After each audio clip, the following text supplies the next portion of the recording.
Bismillahirrahmanirrahim. Assalamualaikum warahmatullahi wabarakatuh. Terima kasih Om Bangkit sebagai MC ya, memberikan waktu ya, saya sebagai moderator. Jadi sudah dikenalkan, nama saya Muhammad Mulyadi, Saniman Ali Muda pada Diskominfo Jabar. Salam sejahtera Bapak Ibu. Sampurasun. Sampai. Selamat pagi kepada para narasumber yang kami banggakan, serta kepada Bapak Ibu yang telah berkenan hadir di pagi hari ini dalam acara webinar Sandi Mania Series 36 dengan tema Government Transformation, membangun layanan publik yang akuntabel dan aman dengan teknologi blockchain. Nah, untuk penyemangat kali ini saya akan memberikan pantun untuk Bapak Ibu semua ya. Nanti kalau saya bilang nanti jawab cakep ya. Ikan patin dimakan buaya, habis patin lanjut makan ikan teri. Hadirin tetap bersemangat ya, kita masuk ke sesi pemaparan materi. Nah, kali ini adalah webinar spesial. Jadi yang tadi sudah disampaikan oleh MC yang ke 3 tahun, berarti 36 dari 36. Dan selama 3 tahun kita tidak pernah ada bolong ya, setiap bulan selalu rutin di Pemprov Jabar. Alhamdulillah dengan kita menghadirkan narasumber terutama dari BSSN dan juga dari praktisi. Nah, kali ini juga sebetulnya untuk yang registrasi kita sudah hampir 670 orang, walaupun mungkin sekarang yang baru gabung masih sebagian ya.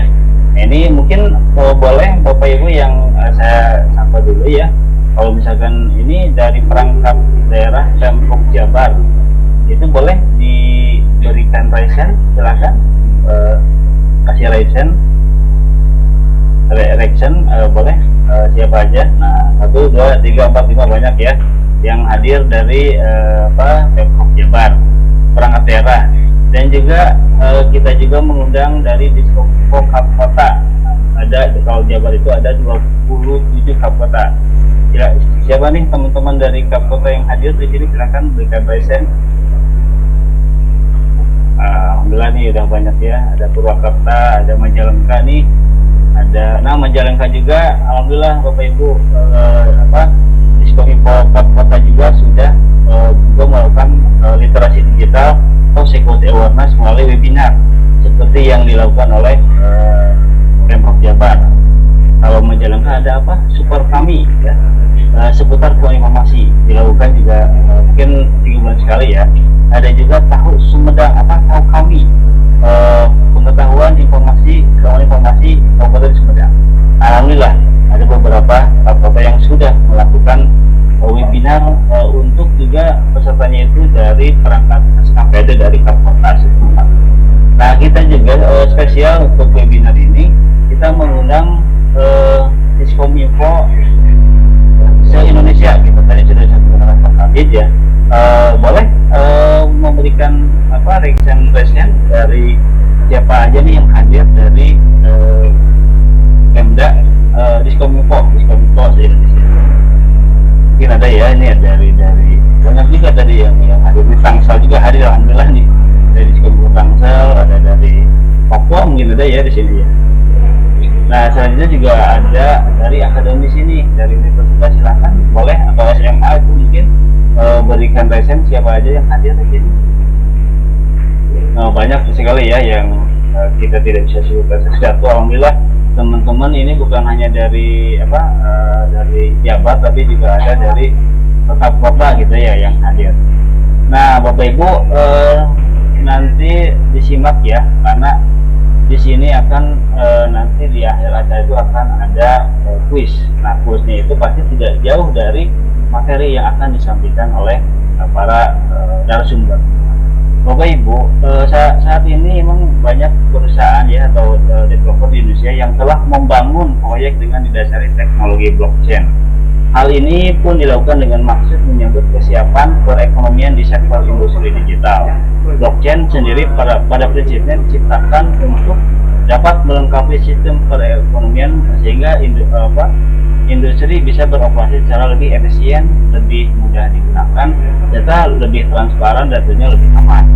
Hal ini masyarakat Indonesia yang meningkat terhadap pertumbuhan aset kripto di belakang ini ya.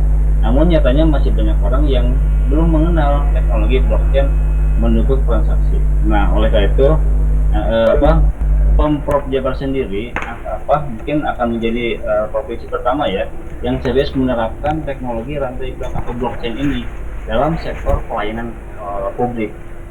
Pemerintah Provinsi Jawa Barat mungkin Bapak Ibu pernah sudah mempelajari dengan melakukan studi komparatif suaranya keluar ya? negara Eropa Timur Suaranya keluar ya? teknologi blockchain sejak mengawal serangan cyber ini 2007 lalu.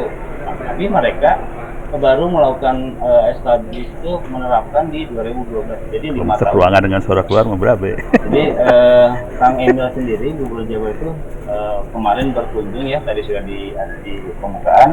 Cuma nanti kalau saya ngomong saya keluar. Nah, Kang Emil juga sejumlah rangkaian padat 30 agenda Gubernur Emil membawa pulang beasiswa pendidikan bagi mahasiswa yang ingin belajar blockchain teknologi sekitar 2,2 miliar.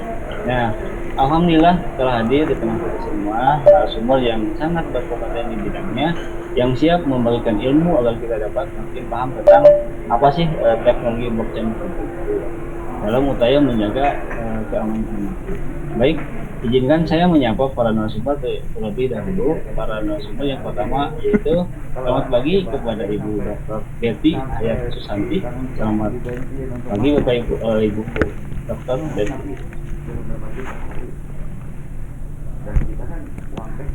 Rasa senang sekali ya Bu hari ini berkenan hadir pada acara kami. Mungkin yang pertama ya Bu untuk hadir webinar ini Bu ya. Mungkin kalau dari 36 webinar kita selalu mengundang BSN Bu, karena BSN itu adalah bapaknya kita Bu, bapaknya persandian lah. Jadi kalau ada webinar kita akan selalu mengundang dari narasumber dari BSN. Nah, dan yang kedua untuk narasumber yang kedua adalah selamat pagi Bapak Insinyur Ono Purbo. Pak, selamat pagi Pak. Mohon maaf Pak nih Bapak sekarang lagi ada acara juga Pak ya. Sambil meeting. Ya, alhamdulillah Pak biasa hadir Pak, bisa hadir Pak di webinar kami Pak. Baik, sebelum kita mulai pemaparan, pertama mohon izinkan saya untuk menjelaskan beberapa hal, yaitu pertama kita akan memulai dengan sesi pemaparan materi dua narasumber ya, masing-masing selama 45 menit. Masing-masing narasumber akan dilaksanakan secara panel ya Bapak Ibu. Yang kedua kita akan masuk nanti akan ada tanya jawab, di mana sesi tanya jawab selama 45 menit. Bagi Bapak Ibu yang memiliki pertanyaan dapat silakan disampaikan terlebih dahulu melalui kolom chat room ya, dan akan kita bahas bersama nanti dengan narasumber pada sesi tanya jawab. Baik Bapak Ibu, pemaparan materi yang pertama adalah saya baca dulu ya CV dari narasumber pertama kita, yaitu Ibu Dr. Betty Hayat Susanti, pendidikan diploma 3 ya, kriptografi Akademi Sandi Negara ya Bu ya, kalau sekarang PSN. S1-nya sarjana matematika, S2-nya magister perencanaan dan kebijakan publik, dan S3-nya doktor matematika. Dan karir sekarang beliau staf di 1994 sampai 2000 itu staf Biro Pendidikan, terus 2000 sampai 2003 itu staf Deputi Pengkajian Pertanian, 2005 sampai kini adalah dosen sekarang Politeknik Siber dan Sandi Negara. Nah, mungkin teman-teman yang hadir di sini mungkin baru tahu ya, ternyata ada Politeknik Siber dan Sandi Negara, sekolah persandian lah ya. Nah, mungkin nanti siapa tahu mungkin dari teman-teman yang berminat mungkin bisa aja ya nanti mendaftar di Poltek Cyber dan Sandi Negara. Pada kesempatan kali ini, beliau akan menyampaikan materi tantangan keamanan cyber, pemanfaatan teknologi blockchain pada layanan publik. Kepada Ibu Betty, kami persilahkan. Terima kasih, kamu suara saya terdengar? Terdengar Bu. Terima kasih, izinkan saya untuk share. Selamat pagi Bapak dan Ibu sekalian. Perkenalkan tadi sudah disampaikan oleh Kang Mul. Nama saya adalah Putih Hayat Susanti. Saya akan mempresentasikan materi terkait tantangan keamanan siber, pemanfaatan teknologi blockchain pada layanan publik. Ini tadi kurikulum vitae saya. Kemudian ketika kita bicara tentang blockchain, pasti tak lepas dengan adanya transformasi digital. Tadi sebetulnya sudah disinggung oleh Pak Denny ya, Pak Asep Denny, bahwa saat ini semua sudah terhubung dengan sangat mudah, dengan sangat cepat dan tanpa batas, tanpa sekat. Nah, kalau kita bicara transformasi digital atau biasanya dia merupakan perubahan yang berhubungan dengan penerapan teknologi digital pada semua aspek kehidupan. Kalau kita lihat di sini hampir semua sendi kehidupan ini terpapar ya oleh transformasi ini. Apalagi sejak pandemi tahun 2020 lalu. Kita lihat di transportasi kita tidak perlu pusing-pusing, kita cukup pesan dari HP kita. Jadi kalau dilihat di ilustrasi ini, dari satu HP saja kita bisa melakukan banyak akses, dari transportasi, dari edukasi, dari pelayanan kesehatan, keuangan, finansial, layanan publik, komunikasi, entertainment, dan lain-lain. Nah, ini mau tidak mau pasti akan mengubah semua pola transaksi masyarakat. Di satu sisi menimbulkan kemudahan yang sangat baik karena kita tidak perlu keluar dari rumah untuk bisa mendapatkan semua layanan tersebut. Namun di sisi yang lain memang memunculkan masalah-masalah terutama yang berkaitan dengan sosial kultural, dan memang dengan munculnya transformasi digital ini mendisrupsi fungsi-fungsi konvensional yang dahulu sudah berjalan ya. Misalnya kalau sekarang kita belajar ya cukup dengan ruang guru yang kita akses gitu, kita sudah bisa dapat masuk dalam kelas atau pembelajaran online, kuliah dan sebagainya. Itu memudahkan banyak hal, namun memang interaksi antar manusia menjadi sangat terbatas. Nah, untuk outline paparan kali ini, yang pertama adalah mengenal blockchain, kemudian sejarah blockchain, tipe-tipe blockchain, prinsip kerja blockchain, kemudian aplikasi blockchain untuk pelayanan publik, kemudian juga saya mencoba untuk memotret blockchain di Indonesia dan tantangan keamanan siber serta masa depan blockchain ke depan. Dalam salah satu publikasinya, PricewaterhouseCoopers membuat kategorisasi dari transformasi digital menjadi 6 hal, yaitu blockchain, kemudian internet of things, robotic process automation, cloud technology, artificial intelligence, dan ada teknologi. Di publikasi ini, blockchain didefinisikan sebagai suatu buku besar terdesentralisasi yang berisi seluruh transaksi dalam suatu jaringan yang mempunyai tujuan untuk meningkatkan keamanan, mengurangi biaya-biaya atau memotong biaya, kemudian menurunkan waktu transaksi dan meningkatkan transparansi. Sementara dia di satu sisi juga akan meniadakan kebutuhan terhadap penggunaan pihak ketiga ya, pihak ketiga terpercaya. Nah, kalau kita lihat di sini, jadi secara definisi blockchain adalah suatu struktur data ya yang digunakan untuk membuat suatu buku besar digital yang berisi data dan kemudian men-share pada banyak pihak yang tergabung dalam suatu jaringan. Kemudian definisi lainnya bahwa blockchain adalah struktur data dari suatu blok, dari blok-blok yang kemudian di chain atau dikaitkan bersama-sama untuk membentuk atau membuat suatu koleksi record atau catatan yang disebut dengan buku besar, dan di dalamnya dia menggunakan kriptografi sebagai salah satu kunci prosesnya. Definisi lainnya, blockchain itu adalah merupakan buku besar terdistribusi dan di-share yang memfasilitasi proses mencatat transaksi maupun aset tracking ya. Jadi kita melihat seperti misalnya pelacakan vaksinasi, pelacakan misalnya track yang macam-macam ya di dalam suatu bisnis.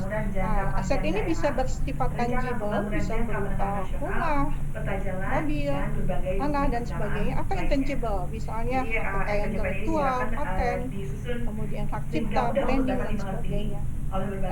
Jadi secara virtual ini semuanya bisa di-track dan bisa diperdagangkan di dalam jaringan blockchain.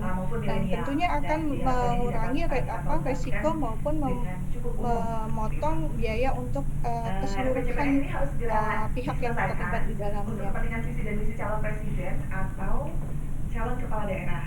Jadi menurut Richard Bentley, analogi sederhana dari blockchain itu adalah misalkan di sini disampaikan bahwa node, jadi misalkan kita ini adalah suatu node ya, yang mempunyai file transaksi pada komputer kita. Nah, ini komputer ini disebut sebagai ledger atau buku besar ya.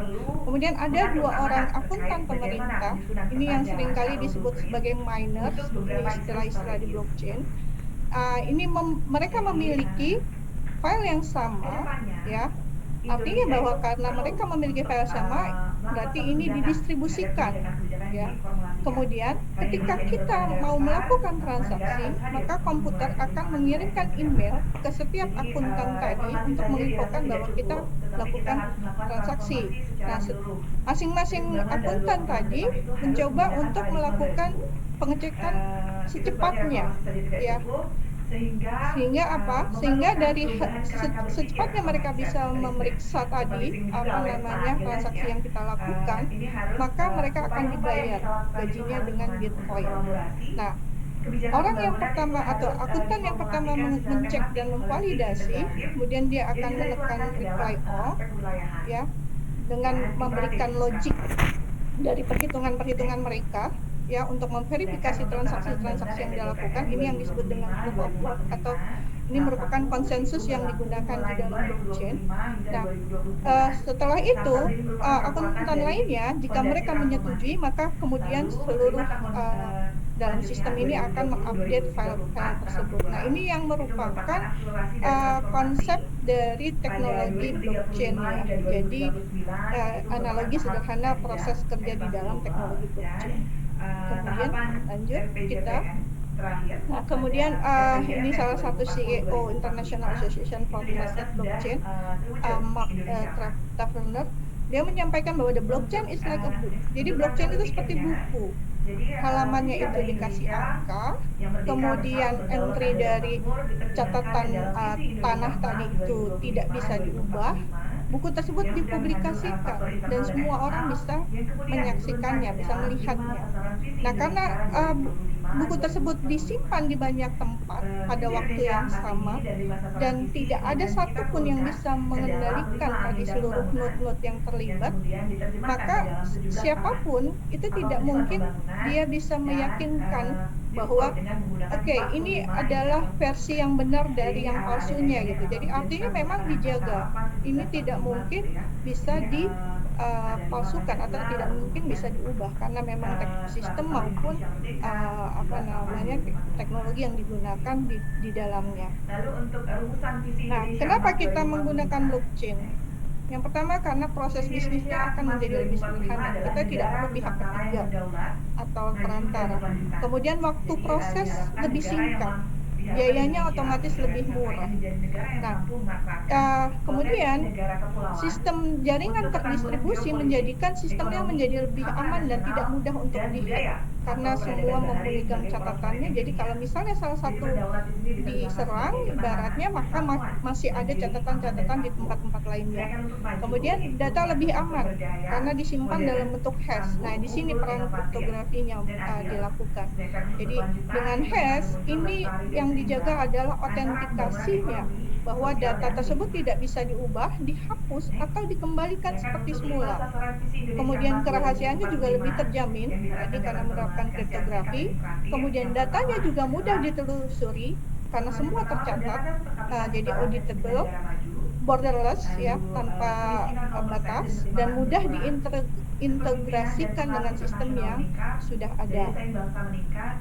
Kemudian kalau kita lihat timeline-nya ya, sejarah blockchain itu mulai itu dari tahun 1991. Jadi ada dua ilmuwan, Stuart Haber dan Westcott, ya. Mereka mempublikasikan pekerjaan mereka atau paper mereka, riset mereka dalam kriptografi, di mana pekerjaan mereka itu menyatakan suatu rantai dari blok yang aman dengan menggunakan kriptografi, sehingga isi maupun waktunya itu tidak mungkin bisa diubah. Jadi memang dibuat satu sistem yang modelnya seperti itu. Kemudian tahun 1992 ini mulai dimasukkan Merkle tree, ya, di-upgrade jadi dari paper yang tahun 1991 sehingga menjadi lebih efisien lagi penggunaannya. Kemudian tahun 2000 Stephen Kors ini mempublikasikan teori terkait change yang secara kriptografis dia aman, ya.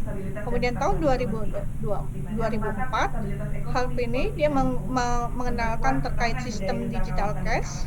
Di tahun 2008 ini konsep distributed blockchain ini didokumentasikan oleh Satoshi Nakamoto. Jadi kalau kita lihat sejarahnya, mungkin orang yang tahunya blockchain itu ya si Satoshi gitu, padahal sebetulnya dia mulai dari tahun 91.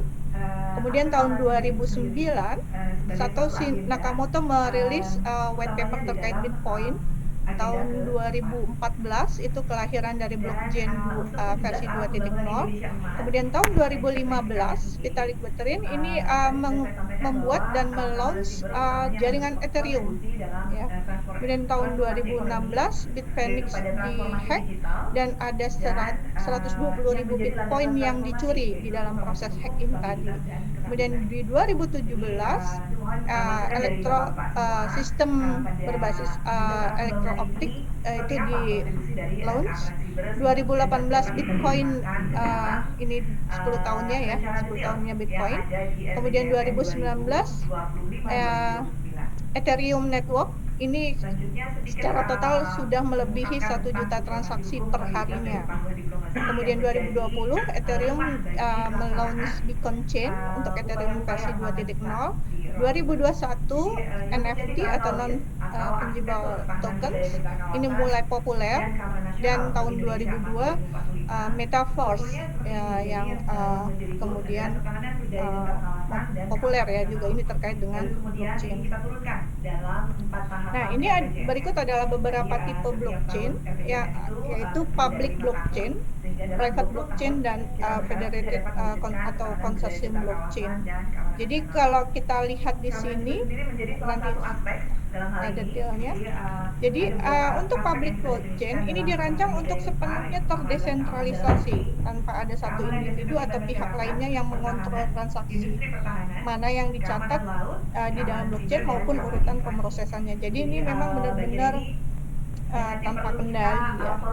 Kemudian bersifat open source, siapapun bisa berpartisipasi baik sebagai pengguna, miner, developer maupun anggota komunitasnya. Kemudian juga lebih fleksibel, jadi siapapun bisa melakukan uji coba, perbaikan, dan hal-hal lainnya yang berhubungan dengan perkembangan blockchain tadi.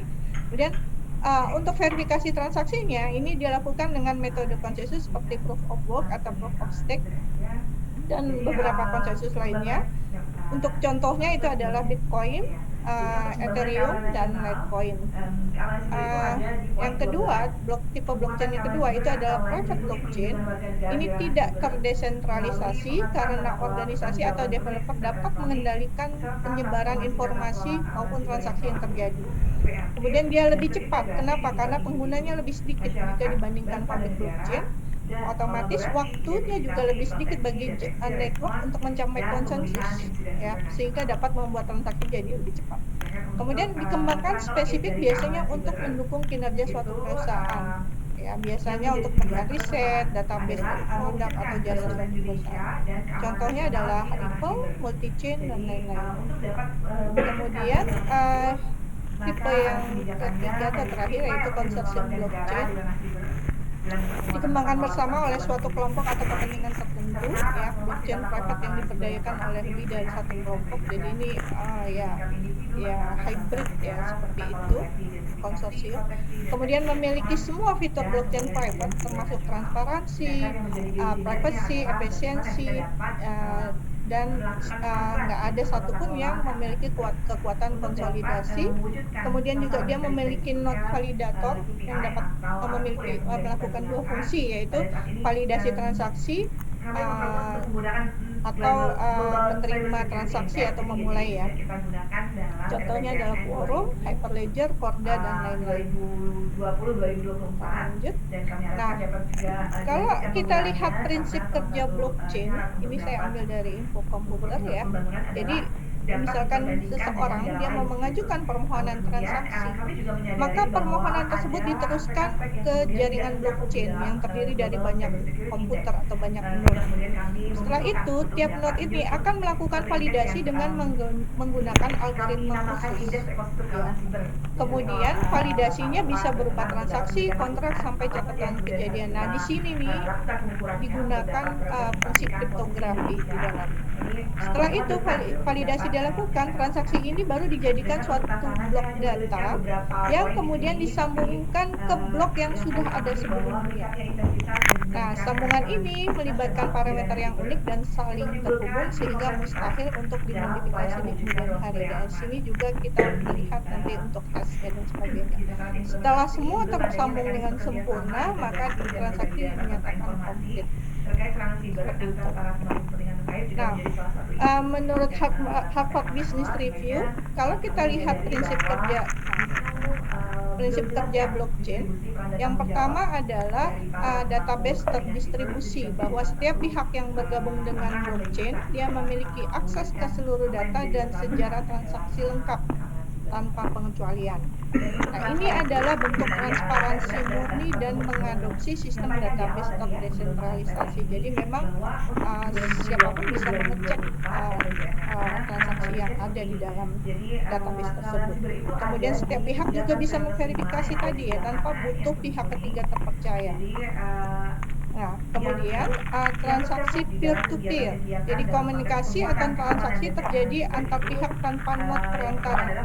Jadi setiap node mampu menyimpan dan meneruskan informasi ke node lainnya. Kemudian yang ketiga adalah transparansi tanpa pseudonimitas atau identitas palsu. Pengguna blockchain ini memiliki ID unik. Ya. Jadi dia dapat memilih untuk menyembunyikan identitas asli atau memunculkannya ketika melakukan transaksi. Jadi kondisi ini sebetulnya yang juga memunculkan satu sisi teknologinya bagus, aman, tapi juga menimbulkan kerawanannya. Ada trade off-nya, yaitu apa? Sekarang ini kejahatan di dunia siber ya sudah banyak menggunakan meminta pembayarannya dengan menggunakan Bitcoin, ya, karena tadi lacak dan sebagainya. Kemudian catatan yang irreversible, jadi jika transaksi telah tercatat dalam database, catatan itu tidak bisa diubah karena sistem blockchain dilindungi oleh kriptografi.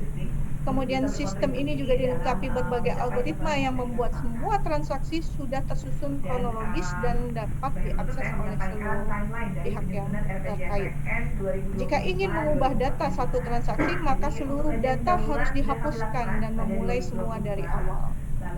Kemudian yang terakhir yaitu logika computationalnya, bahwa blockchain dapat diprogram secara khusus sehingga transaksi dapat otomatis dilakukan ketika sebuah kriteria telah dipenuhi. Contoh, jadi misalkan suatu perusahaan dapat memprogram akun blockchain mereka untuk melakukan pembayaran otomatis procurement dari bahan mentah ketika truk pembawa material tersebut memasuki headquarter mereka.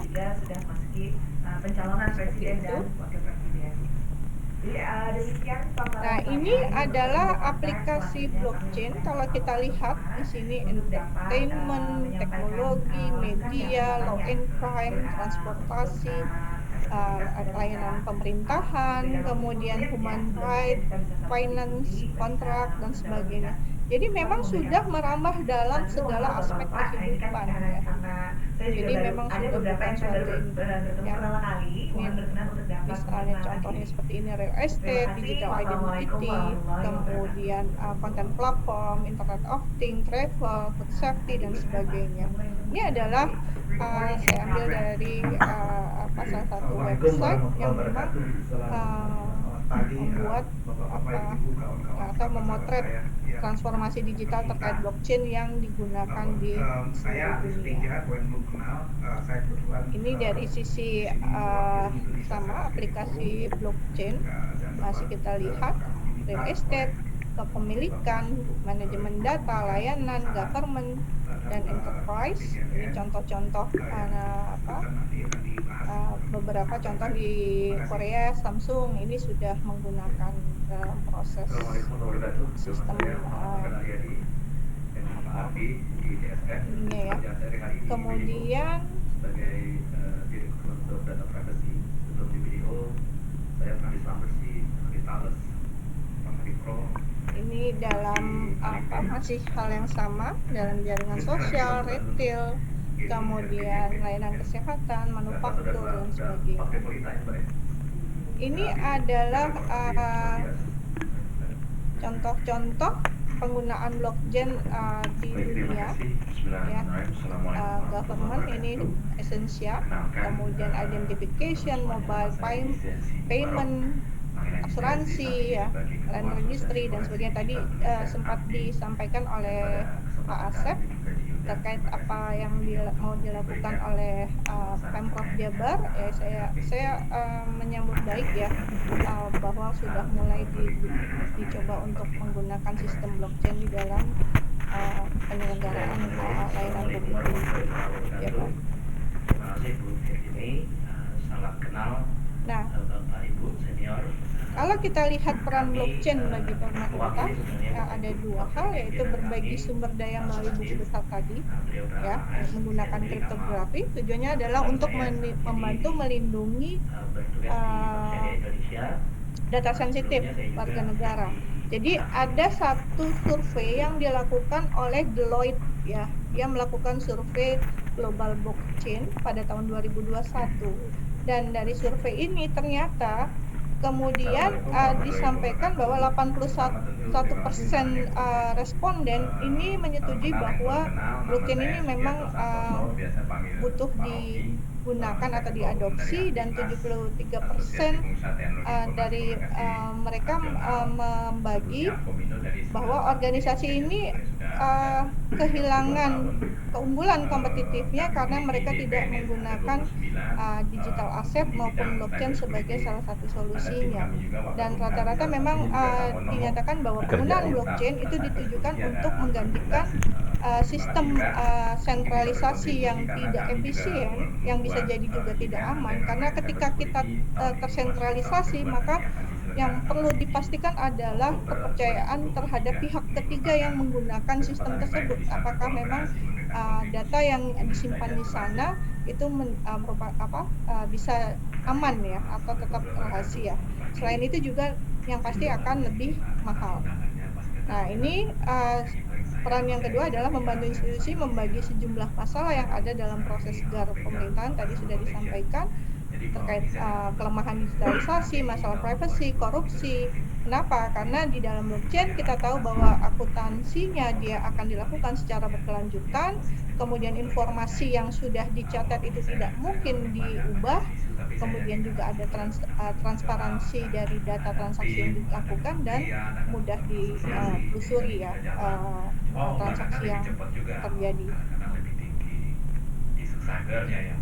Nah, kemudian untuk manfaat potensial dari blockchain, kita lihat yang ada penyimpanan aman untuk data sensitif milik pemerintah dan masyarakat, kemudian pencegahan resiko kebocoran data karena tadi sistemnya memang bisa dimungkinkan dengan penambahan enkripsi dan lain-lain, kemudian digitalisasi dan pengurangan proses padat karya. Di satu sisi ini baik karena efisien dan sebagainya, tapi di sisi yang lain mungkin buat ini mengurangi jumlah SDM yang terlibat ya di dalam proses penyelenggaraan sistem pemerintahan, kemudian mengurangi biaya yang terkait dengan pengelolaan akuntabilitas, kemudian peningkatan transparansi dan pencegahan kasus korupsi, peningkatan efisiensi dan otomatisasi proses administrasi, kemudian juga mengurangi biaya dengan menghilangkan kebutuhan penggunaan pihak ketiga terpercaya tadi atau perantara, dan peningkatan kepercayaan dari warga karena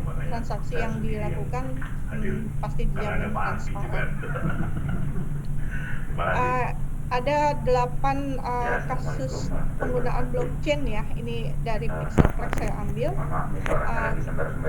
Yang pertama yaitu adalah blockchain sebagai alat untuk memotong biaya ya. Jadi ketika blockchain digunakan di dalam pemerintahan, tentunya akan membantu menghilangkan kebutuhan untuk beralih dari penggunaan pihak ketiga terpercaya menjadi penggunaan sistem atau teknologi blockchain. Nah, ini akan signifikan sekali mengurangi biaya keseluruhan dan memberikan peluang investasi yang lebih banyak. Ya. Kemudian juga masyarakat juga akan merasa lebih baik atau feel secure ya, begitu mengetahui bahwa uang pajak yang mereka store itu dihabiskan untuk meningkatkan layanan daripada mereka membayar biaya yang tidak perlu untuk banyak perantara. Kemudian yang kedua itu penyimpanan rekaman yang tidak dapat diubah. Jadi di sini pemerintah mengumpulkan informasi, kita tahu bahwa untuk berbagai tujuan ya, statistik ya, pengawasan perbatasan, kesehatan masyarakat, pemantauan iklim, jaminan sosial, penegakan hukum dan lain-lain. Nah, sifat kekekalan catatan. Terima kasih banyak atas undangannya teman-teman semua. Terima kasih, selamat pagi. Ini bisa Saya Ono Purbo, saya dan temannya menjadi Pak Gilda sama Pak Hoki. khawatir Sekarang pos, oh ya Pak Adi udah, sorry. Oh ya teman loop semua lah. Udah kayak gitu ngamuk pada. Saya pada saat ini dikerjain sama teman-teman di Tangsel, suruh jadi wakil rektor di Institut Teknologi Tangerang Selatan. Kemarin kita mengadakan hacking competition dan cukup mengagetkan karena ternyata level SMA SMK, ternyata anak-anak muda Indonesia itu ternyata keren banget. Konsentrasi hacker ada di Jawa Timur dan ada di Jawa Tengah. Jakarta nggak ada, aman Jakarta. Jawa Timur Jawa Tengah parah. Tapi jago-jago banget. Minta maaf, saya sambil webinar ini tentang blockchain di pemerintahan sama teman-teman di Kominfo Jawa Barat. Punten pisan. Siapa lagi? Habis? Perantaranya ini terpercaya. Bisa jadi dia agen tapi dia melakukan penipuan, jadi hanya mengumpulkan saja nggak ada ibunya. Yang Mengerikan. lain yang mau mendaftarkan sertifikat tanah tapi tidak proses menangkap apa yang sudah disampaikan pendaftarannya. di dalam dokumen. Nah, Ya, Pak, ya. sistem pendaftaran tanah berbasis blockchain ini akan mengurangi jumlah perantara dan membantu masyarakat untuk menghemat waktu maupun biaya. Selain itu juga mereka dapat melihat bahwa informasinya terverifikasi ya, tentang transaksinya maupun melacak semua perubahannya. Jadi kalau kita lihat di gambar di sini landowners dia add rental agreement to land administration app atau online system, jadi dia melakukan dengan sistem online, transaksinya divalidasi, diverifikasi di dalam blockchain di sini. Setelah itu ada bank, ini kalau di luar ya ada bank pertanian di sini. Nah ini ada misalnya petani, dia bisa mengakses penggunaannya ya melalui app ataupun sistem online dan bisa aksesnya dengan bank maupun mikrofon. Nah ini si landowner dia melakukan penyewaan ke petaninya. Dan ini semua tercatat di sistem blockchain dan juga jadi semua pihak yang terlibat di dalamnya ini mereka pasti mempunyai catatan terkait transaksi apa saja yang mereka lakukan dan bagaimana kondisinya. Kemudian tadi juga sudah disinggung oleh Pak Asep Denny terkait e-voting berbasis blockchain. Jadi kalau kita lihat di dalam pemilu ya, baik yang digital maupun kertas, selalu ada kemungkinan seseorang memalsukan atau mengganggu jalannya pemilu. Nah, audit hasil pemilu biasanya terpusat dan tidak transparan. Dan ada kemungkinan ancaman serangan siber ya, baik dari dalam maupun luar negeri. Kemudian juga kita lihat bahwa mesin pemungutan suara elektronik dan pemeliharaannya, pencetakan, terus bagaimana pengorganisasian, proses perhitungan, ini membutuhkan banyak biaya. Jadi tidak efisien. Nah, blockchain ini bisa menghadirkan transparansi ke dalam pemilu dengan meningkatkan keamanan dan verifikasi suara. Memungkinkan juga partisipasi jarak jauh, jadi misalnya berbeda daerah, wilayah dan sebagainya, serta juga mengurangi biaya dalam menjalankan semua tahapan pemilu yang dilakukan. Kemudian dalam pengumpulan pajak, jadi dalam pengumpulan pajak tadi juga ada disinggung oleh Pak Asep Denny terkait smart contract. Ini bisa digunakan untuk mencocokkan data pajak dengan transaksi pendapatan dan kita menghitung pengurangan pajak jaminan sosial lainnya. Nah, ini tujuannya apa? Yaitu untuk meningkatkan efisiensi dan merampingkan seluruh proses pengumpulan pajak. Dengan sistem berbasis blockchain, ini kita secara otomatis bisa mentransfer gaji bersih dan pembayaran pajak ke penerima sekaligus memastikan keamanannya. Jadi seorang pegawai dia tidak perlu lagi pusing-pusing memikirkan, ini pajaknya harus saya setor kemana dan sebagainya. Kemudian pelacakan vaksinasi dan layanan kesehatan. Nah, di sini pemerintah dapat menggunakan blockchain untuk merekam data vaksinasi pada buku besar yang didistribusikan, ya. Sekolah, asuransi, penyedia medis, mereka bisa memvalidasi vaksinasi. Kemudian juga memungkinkan melacak seluruh penyebaran. Kalau seandainya misalnya terjadi diketahui ada yang terkena virus gitu ya, terdampak virus, maka kita bisa juga melacak ya. Ini salah satu manfaat blockchain ya, dia men-track ya. Kalau di kemarin kita pakai Peduli Lindungi itu mereka juga salah satu cara untuk melindungi atau men-track proses virus itu dia di mana dan sebagainya, interaksi dengan siapa dan sebagainya. Nah, selain itu di dalam kesehatan, kalau di luar ini sudah banyak digunakan, ini juga untuk manajemen data catatan kesehatan, perlindungan data, genomik, dan pengujian di tempat perawatan. Jadi, kalau kita lihat di gambar, ini ada apotekernya, pasien, kemudian teknisi X-ray, dokter, analis datanya, dan policy makernya, dan semua terhubung di dalam satu sistem blockchain. Dan yang ketujuh adalah untuk validasi dokumen. Jadi blockchain di pemerintahan ini juga dapat membantu memvalidasi dokumen semua warga negara, menyimpan nilai hash dari dokumen tersebut sehingga pemerintah memungkinkan pemerintah untuk menyediakan versi elektronik yang otentik dari dokumen tersebut kapan saja. Jadi kalau kita lihat di sini ada dokumen, kemudian record dokumen hash dan timestampnya di blockchain, kemudian muncul resepnya. Setelah itu untuk verifikasinya dokumen hash tadi diverifikasi sistemnya di blockchain. Kalau benar dia tanda jumlah hijau, kalau salah maka dia merah. Ya kalau secara sistem semua orang bisa kita user yang jadi tanda terakhir di pendidikan ya, tapi ini masih banyak lainnya, tapi saya hanya mengambil top 8-nya saja. Itu menyederhanakan prosedur verifikasi dan biaya tambahan dalam pengelolaan catatan pendidikan. Di dalam contohnya ini misalnya dalam catatan siswa, transkrip, kemudian penyimpanan file besar yang sangat biaya, misalnya kurikulum, materi dan sebagainya. Kemudian dampaknya itu tidak terukur. Kalau kinetik dan saya perlindungan hak cipta ngirim botol sebesar atau botol ini pembayaran melalui bisa diukur gitu ya. dan sebagainya itu misalnya pembayaran SPP-nya sudah menggunakan cryptocurrency. Nggak bisa diukur, tapi akhirnya selain tadi kita lihat manfaat kasus yang muncul di dalam pemerintah, kita lihat dalam konteks Australia, termasuk aplikasinya. Nah, ini juga ada keterbatasan blockchain di dalam penggunaan di sektor publik. Yang pertama adalah ketika jadi dalam blockchain terdesentralisasi data tidak dapat dihapus setelah ditambahkan. Nah, teknologi tadi buku besar terdistribusi ini menyediakan kemampuan untuk memanipulasi tingkat sentralisasi dan memisahkan informasi publik dan pribadi. DLT harus digunakan untuk mengaktifkan misalnya penghapusan informasi yang bersifat sensitif. Jadi memang ini salah satu keterbatasannya.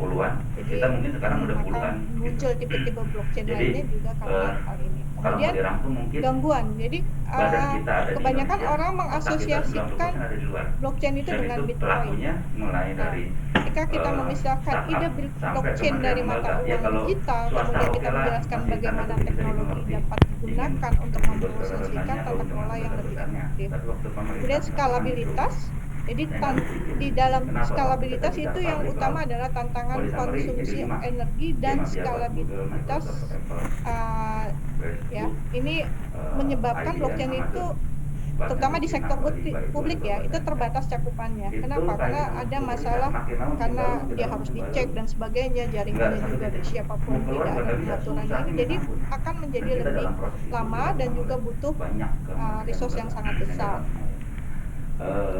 Kemudian kerentanan dalam penggodaannya. Jadi ini blockchain menghilangkan kebutuhan akan otoritas pusat. Ini kalau kita bicara yang terdesentralisasi. Namun sistem hybrid seperti DLT ini lebih rentan karena serangan karena tingkat sentralisasinya. Jadi agar bisa berfungsi itu harus diuji secara ketat sebelum digunakan. Kemudian penyimpanan data yaitu karena data ya blockchain otomatis karena terhubung semua butuh database besar untuk menyimpannya. Nah, sebagian data itu juga digandakan di berbagai departemen atau lembaga. Nah, blockchain memastikan setiap orang atau pihak yang tergabung di dalam jaringannya untuk memiliki akses ke data yang sama. Nah, ini yang menyebabkan kebutuhan terhadap penyimpanan data itu menjadi sangat besar. Tanda kutip diabaikan. Kita lanjut ke berikutnya yaitu terkait blockchain di Indonesia. Jadi kalau kita lihat blockchain di Indonesia, yang diabaikan keselamatan sama keamanan. perkembangan blockchain di Indonesia ini kita lihat bahwa Ditjen Bea Cukai ini menerapkan platform blockchain TradeLens. Tujuannya apa? Untuk melacak dan berbagi informasi posisi kontainer yang lebih akurat dan relevan. Ya, kita bisa ambil dari ini. Kemudian ada juga kolaborasi PT Telkom dan PT Bepah Karya Indonesia atau Bepah Kopi yang ini menggunakan blockchain di Metaverse untuk penelusuran kopi dari proses produksi sampai menjadi produk kopi siap dikonsumsi. Nah, di sini konsumen Bepah Kopi ini bisa melakukan penelusuran mulai dari benih kopinya, waktu panennya, distribusi produk hingga membeli produk kopi dalam bentuk NFT ya, yang dapat diredeem menjadi kopi fisik di Metaverse beserta Telkom maupun Metanesia ini. Kemudian Bank Permata ya, Permata Trade Finance ini juga menerapkan teknologi blockchain untuk transaksi surat kredit berdokumen dalam negeri. Nah, ini tujuannya ada mendukung digitalisasi pembuatan dan pertukaran dokumen BDR antara PT United Tractors Tbk dan PT United Tractors level organisasi kementerian lembaga perusahaan, karena konsep ini menurut saya applicable untuk semua level. RSBP Batam ini juga Bahkan mau menerapkan diturunin sampai platform ke level berbasis public individu hub di keluarga blockchain juga bisa. di Integrasi strategi, kemudian sama budaya. Kemudian muncul diskusi, Kemudian, duluan mana nih, budaya dulu atau integrasi strategi dulu?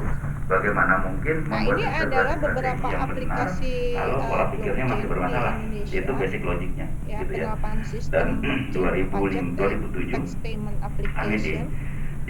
dulu Kemudian ini Pemasyarakatan ada Informasi ya, sekarang investasi sekarang kripto di informasi. DeFi ya. Kami mendeklarasikan Hari Kemudian Kebudayaan Keamanan ada Informasi. pundi Hari Kesadaran Keamanan Informasi. Setelah 10 tahun dievaluasi, ternyata sadar dan melakukan dua hal berbeda. Makanya kita lihat orang Indonesia tapi banyak yang pakai motor, yang naik motor pakai helm didengkul gitu ya. Kemudian akhirnya 2018 kami ganti jadi Hari Kebudayaan Keamanan Informasi. Nah, supaya ini apa? Supaya adalah pola pikir, landscape blockchain di pemahaman, Indonesia. dan Kita perilaku itu lihat yang berbeda. sudah banyak sebetulnya penerapan blockchain di Indonesia. Kita Ya, lihat di ada pemerintahan dan ratusan produk solusi servis framework digunakan di Bapepti, Kominfo, yang OJK, kalau Bapak Ibu mau saya BPK, punya dan mungkin sebagainya. beberapa Kemudian exchange-nya kita lihat giga sudah gitu dokumen diatur. PDF doang. Indodax tadi Yang sudah disebut, ujungnya Singapura orang jadi seperti masuk kelas green mesti ngapain, Kemudian untuk dan konsul- bisa dibilang mulai dari konsulting, terminal development-nya, isinya sekarang ya, adalah pajak, marketing kemudian buzzword. blockchain talent Indonesia, Eh, dan sebagainya. kalau saya boleh nyebut merek gitu ya, Ada salah satu IBM, penjahatnya Wipro ya dan karena sebagainya. Jadi seperti ini mulai dari adalah dia dulu landscape bilang blockchain kalau Indonesia IPS tahun akan punah karena ada 2022. makhluk baru namanya IPS gitu di Untuk token 2003 ada 2004. Pundi, Sekarang baru syuting pasport yang funds mana ini itu ada orang-orang Zero Day, fund dan Zero sebagainya. Trust, segala macam Nah, ini terminologi adalah dia, yang muncul lagi persyaratan baru GM dan ketika lain-lain dan seterusnya lah. suatu PT mau Yang membuat membuat suatu akhirnya orang bisnis mengeluarkan budget blockchain luar di biasa, Indonesia ya. tapi secara substansi Ini bisa keamanan bukan dilihat makin di aman gitu. peraturan Bapepti, Kenapa tapi nanti pola pikirnya peraturan jadi itu berbahaya? sendiri sekarang karena Merasa sudah aman padahal berubah tidak. ya. Nanti bisa Sepertinya sudah dilihat kalian yang selesai. Terima lebih kasih. terbarunya atau dicari karena untuk urusan Baik, blockchain terima kasih Pak sekarang tidak Gilda. lagi Jadi teman-teman nanti mencatat ya, setelah semua paparan nanti kita akan diurus kami oleh akan Bapepti menanyakan dalam lagi gitu ya, proses secara detail dan sebagainya. apa sebenarnya yang diharapkan Nah, oleh Bapak kemudian di sini berikut yang kemudian adalah dapat diintervensi oleh pemerintah seperti itu. Jadi kami kemudian dapat menurunkan ke dalam apa ya, ini adalah mendistribusikan ya, regulasi peraturan dan tersebut ke dalam kebijakan kepada Kementerian atau lembaga sehingga dari kemudian pemerintah dapat terkait menjadi salah blockchain. satu kegiatan Jadi di, kalau kita dan lihat sebagainya. sampai sejauh Terima ini kasih, Pak regulasi Gilda. Indonesia itu Selanjutnya, lebih Pak fokus Adi. mengatur tentang perdagangan aset kripto.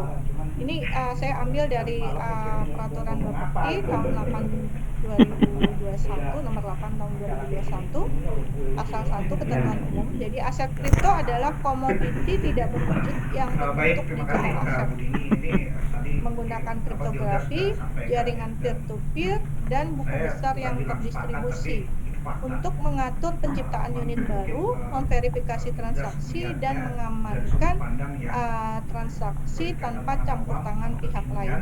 Ya, yang juga sebetulnya ini dari kita mau ngomongin Nah, kalau kita lihat sendiri jenis aset kripto itu ada 4 macam. Yang pertama adalah cryptocurrency, kemudian platform token, utility token, dan transactional token. Ini pola pikir yang memang Menjelaskan saya nggak masing-masing. bisa bilang. Jadi untuk cryptocurrency ini adalah merupakan aset kripto awal ya, yang paling dikenal oleh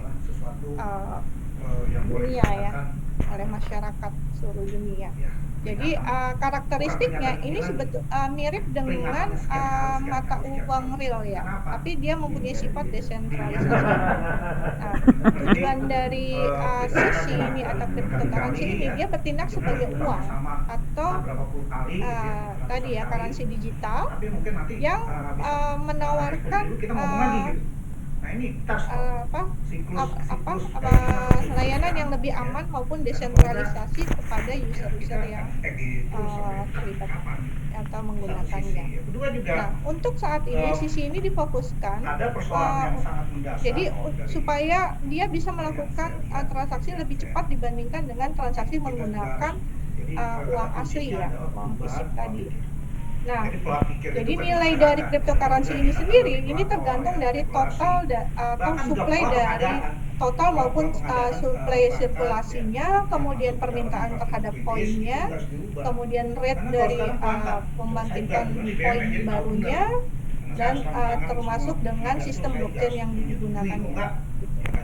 Kemudian utility-nya untuk setiap sisi ini nggak sama. Misalkan Monero ini supply-nya unlimited, lebih fokus pada privacy sehingga lebih dipilih sebagai alternatif jadi kita ini menggali currency fiat tadi dibandingkan sisi lain seperti Bitcoin. Nah, Bitcoin ini dengan supply yang lebih terbatas dan lebih bagus untuk investasi saja seperti halnya dengan emas. Nah, terus sisi ini, jadi walaupun dia tidak dilindungi oleh pemerintah ya, Gua kagak darah tinggi gua sekarang. backup oleh pemerintah, tapi dia di backup oleh jaringan peer-to-peer ya,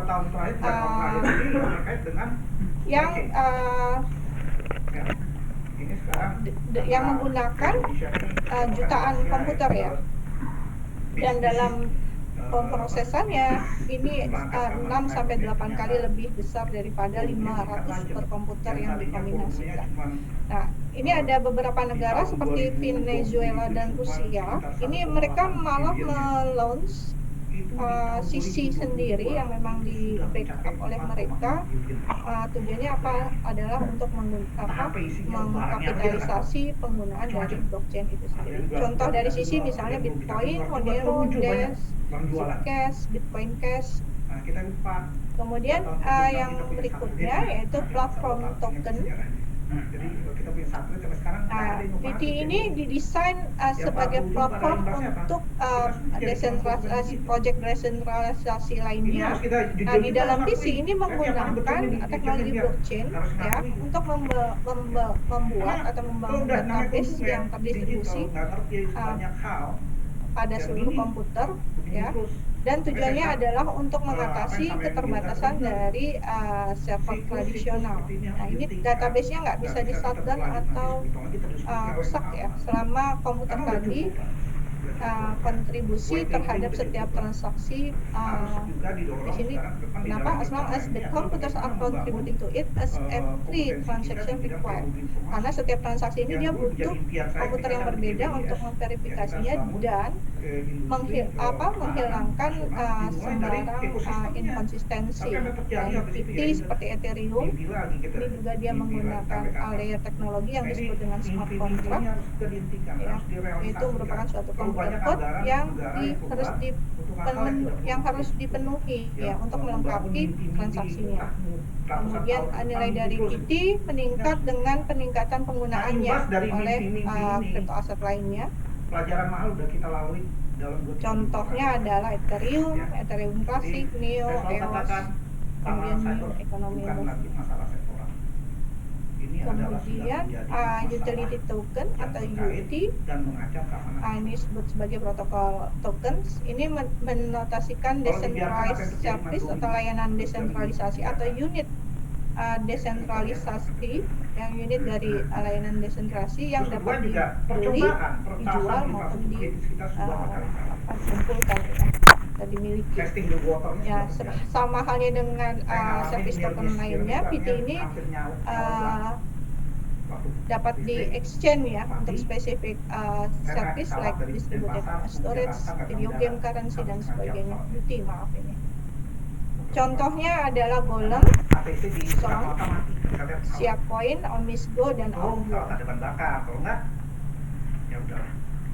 Nah, di sini ada pernyataan bahwa tidak sama dengan sisi utility token ini, dia tidak tergantung secara langsung pada blockchain ya. Jadi dia tergantung pada satu platform yang disebut dengan ERC20. Kita jangan bicara hanya benefit, manfaat. Kemudian ada transaksional token. Kita tahu bahwa institusi keuangan maupun bank itu akan sangat lambat ketika mereka juga kita harus bicarakan ke masyarakat di sisi positif menyelesaikan cross border payment ya. Nah, ini tergantung pada teknologi yang difasilitasi oleh SWIFT yang di dalamnya ada 6 pihak yang berbeda dan juga persyaratan KYC dan AML ini. Oke, ini kalau kita lihat di TT ini ada contohnya. Kalau yang berbasis blockchain itu adalah Ripple dan Stellar, sementara yang berbasis IoT adalah EOTA dan Chain.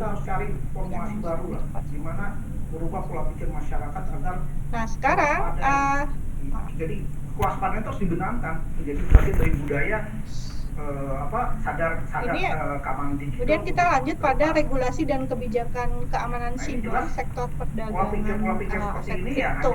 Jadi kalau kita lihat secara peraturan ada UITE tahun nomor 11 tahun 2008 yang kemudian evaluasinya di nomor 19 tahun 2016, kemudian ada peraturan pemerintah terkait penyelenggaraan sistem dan transaksi elektronik ini PP 71 tahun 2019 ya. Kemudian ada peraturan BSSN nomor 8 tahun 2020 terkait sistem pengamanan dalam penyelenggaraan sistem elektronik. Kemudian juga ada peraturan BSSN nomor 10 tahun 2020 terkait tim tanggap insiden cyber ya. Kemudian juga ada peraturan pemerintah dunia sekarang tadi nomor kita jalan 80 tahun ya. 2019 terkait perdagangan melalui sistem elektronik. Kemudian ada peraturan Bapepti nomor 8 tahun 2021 terkait pedoman penyelenggaraan perdagangan pedagang fisik aset kripto di bursa berjangka. Jadi kalau kita lihat di sini secara Bapepti saat itu ya tahun 2021-2022 melakukan pembinaan dan pengaturan, kemudian pengembangan dan pengawasan. Di dalamnya ini ada ekosistemnya, adalah pengelola tempat penyimpanannya, ada bursa berjangka, kemudian ada lembaga clearing Dan pola-pola serangan dan juga pedagang sama. aset kripto. Jadi pedagang Nah, aset kenapa saya kripto tadi garis ini bawahi akan masalah melaporkan pelaporan? penyimpanan aset kriptonya Kita kepada dikira nggak pengelola punya tempat direktorat penyimpanan, keamanan kemudian cyber juga Artinya apa? Jangkauan melaporkan diplomasi kita ke luar penyimpanan negeri nggak dana ada. ke lembaga clearing Nah, kenapa dan jadi penting? melakukan Pertukaran informasi nggak transaksi jalan. bolak-balik ya dengan bursa berjangka terkait pengawasan maupun pelaporan. Sementara dari pengelola tempat penyimpanan Jadi, ini akan melaporkan saldo banyak dan faktor mutasi yang harus kita aset integrasikan kripto, bukan hanya antara dan di dari industri lembaga komoditas, clearing tapi akan juga melaporkan lembaga saldo dan harus mutasi juga dana. melihat persoalan dari helikopter view, mudah-mudahan Nah, bisa dilihatnya sama. untuk Kalau pengaturan membahas FPJMN yang sekian keamanan informasi pada panjang, sistem tidak melihat dari elektronik helikopter dalam view, ya kan perdagangan bisa aset lihat ya kripto, masalahnya. peraturan Bapepti nomor 8 tahun 2021, kita lihat bahwa bursa berjangka ini memiliki sistem elektronik untuk pengawasan pelaporan tadi ya, penyelenggaraan perdagangan pasar fisik aset kripto. Di sini SDM yang dibutuhkan adalah 1 orang dengan sertifikat CISA dan 1 orang dengan sertifikat CISSP. Kemudian untuk lembaga clearing berjangka ini memiliki sistem elektronik untuk penjaminan dan penyelesaian transaksi yang terkoneksi ke sistem di bursa berjangka, perdagangan fisik aset kripto, dan pengelola tempat penyimpanan aset kripto. Sementara pedagang fisik aset kripto minimal mereka harus mempunyai unit TIK, audit dan legal, kemudian tata kelola dan SOP-nya, memiliki sistem elektronik untuk penyelenggaraan perdagangan pasar fisik aset kripto yang terkoneksi ke sistem dengan tadi bursa berjangka dan dengan lembaga clearing berjangka dan PTPAK. Ini adalah pengelola tempat penyimpanan aset kripto. Untuk SDM sendiri 1 orang dengan kualifikasi CISSP. Sementara untuk pengelola tempat penyimpanan aset kripto minimal dia harus punya unit TIK, Mungkin seperti itu.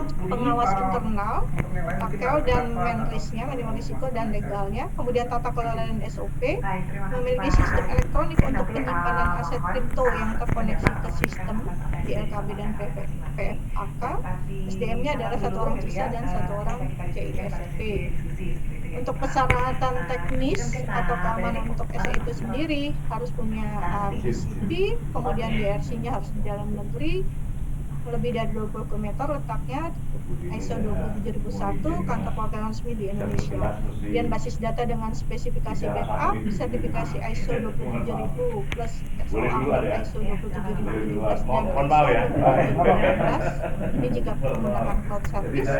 Kemudian untuk konfigurasi teknisnya 2 item untuk BB dan LKB, untuk PFAK itu ada 9 item,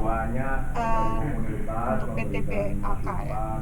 Kemudian ada keamanan open IP dan audit sistem elektronik berkala. Ini terkait pengaturan keamanan informasi di peraturan Bapepti nomor 8 tahun 2021. Ini seperti ini.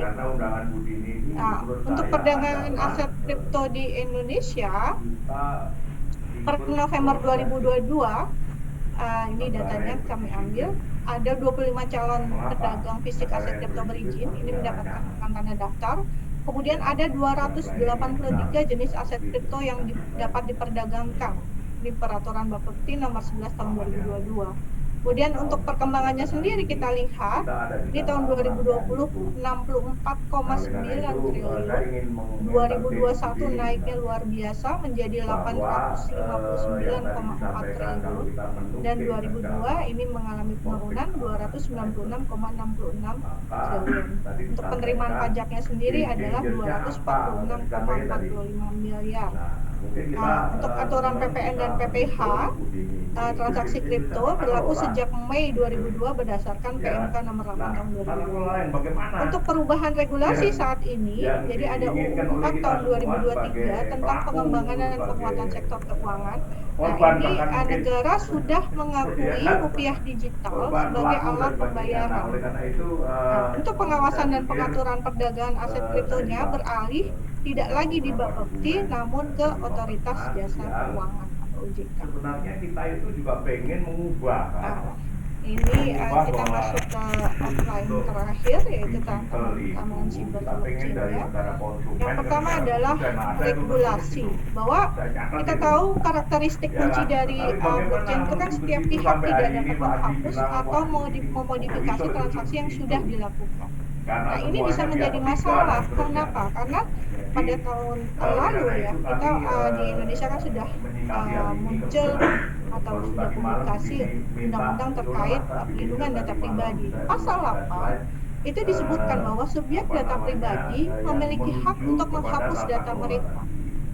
Nah, ini kalau tidak sesuai dengan model blockchain yang digunakan. Nah, ini yang jadi masalah karena secara regulasi menyatakan ada hak tersebut, namun sistemnya memang tidak memungkinkan. Makanya ini perlu dilihat atau ditinjau lebih jauh untuk kasus di Indonesia. Kemudian saat menerapkan solusi blockchain, sangat penting untuk memenuhi persyaratan peraturan dan kepatuhan sebagai pertimbangan utama. Jadi banyak hal yang harus dipertimbangkan dalam ketika kita mau mengimplementasikan blockchain di dalam sistem penyelenggaraan pemerintah saat ini. Kemudian terkait privacy data. Jadi kalau kita lihat pada blockchain publik, siapapun dapat melihat dan mengambil data dalam transaksi. Ini akan jadi perhatian bagi bisnis ya, yang dia memang mau mengontrol tetap. Saya ngomong dulu ya. Yang boleh diakses oleh publik. Terus saya ngomong balik lagi. Informasi sensitif yang nggak mungkin semua orang bisa baca dan semua orang bisa lihat. Kemudian di permission blockchain ini bisa membantu mengurangi banyak masalah terkait privacy tersebut. Jadi, wah itu nggak masukinnya susah dia bisa membuat jaringan berizin. Ya boleh. Ada colokan listrik yang buat yang ini. Saja yang berpartisipasi atau dia bisa melihat atau memberikan suara pada putusan. Di dalam diselamatin, bagus, terima kasih. Kemudian ketemu di sana Pak. Situ aja, boleh. Skalabilitas. Jadi karena transaksi terlibat di setiap node, peningkatan transaksi dapat menyebabkan masalah dengan ukuran blok. Akan memperlambat validasi. Kenapa? Karena volume lalu lintas yang tinggi ini pasti akan mempengaruhi kecepatan. Terima kasih banyak. Kemudian ada kebutuhan terhadap ini masih muda-muda udah staf Bapenas apa gimana sih? Iya Bapak. Mualah. Yuk. Nah, kemudian resiko teknologi. Di sini ada beberapa hal, yaitu terkait manajemen kunci dan kontrol akses yang tidak tepat. Kalau kita lihat di cara tradisional, pengguna akhir itu sepenuhnya bertanggung jawab dalam mengelola aset digital mereka. Kemudian kunci pribadinya dipetakan dengan kepemilikan pengguna sehingga akses tidak sah atau pencurian kunci kriptografi ini bisa menyebabkan kerugian total dan tidak dapat diubah. Jadi kalau sekali kunci itu yang dimiliki oleh salah satu pihak itu